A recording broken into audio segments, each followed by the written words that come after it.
Bonjour à tous et bienvenue dans votre journal des produits de bourse de l'Upside du mardi 12 juin.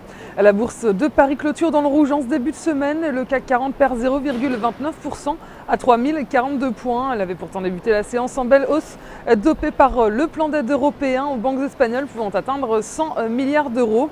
Les interrogations sur les modalités de financement de ce plan d'aide ont inversé la tendance. Autre raison à cette baisse, les inquiétudes sur l'Italie. La prudence des investisseurs est surtout renforcée à l'approche des élections électorales grecques. Les banques qui ont d'abord fait un bond à l'ouverture font volte-face et s'enfoncent dans le rouge. Crédit Agricole, BNP Paribas et Société Générale terminent en forte baisse alors qu'elles avaient gagné jusqu'à 5%.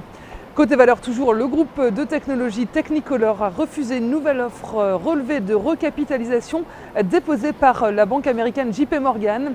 Les valeurs cycliques profitent des chiffres meilleurs que prévus du commerce extérieur chinois. Saint-Gobain signe la meilleure performance du CAC à plus 2,45%. Wall Street a abordé la séance en hausse mais termine dans le rouge dans la lignée des marchés européens et chinois. Le Dow Jones lâche 1,14% et le Nasdaq perd 1,70%.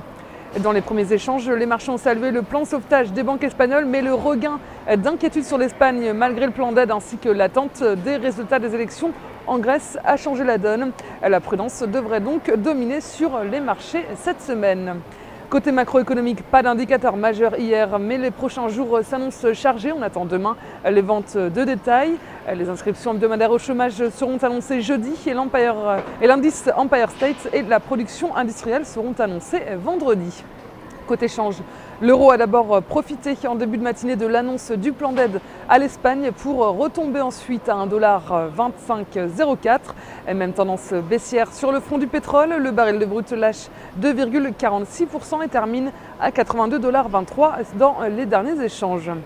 Sur le marché des produits de bourse, les volumes sont stables avec 32,4 millions d'euros échangés dans une séance de hausse.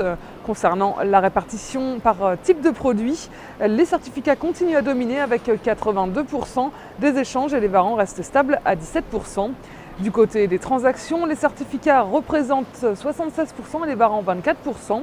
En ce qui concerne la répartition par sous-jacent, les indices sont en hausse à 66% du marché et les actions se replient à 32%. La répartition des transactions sur les varants nous dit que les indices représentent 50%, les actions 48%, le taux de change 1% et les matières premières sont à 2%. La valeur du jour, c'est aujourd'hui l'industriel Schneider Electric. Graphiquement, le titre s'est posé sur le support technique horizontal autour des 41 €.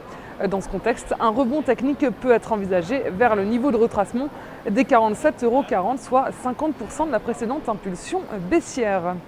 La stratégie qui vous est proposée pour jouer cette valeur, c'est l'achat du Warrant Call Schneider Electric à 1684 T d'Unicredit au prix d'exercice de 45 € et d'échéance au 7 septembre 2012. Voilà, c'est tout pour aujourd'hui. Bonne journée et à demain.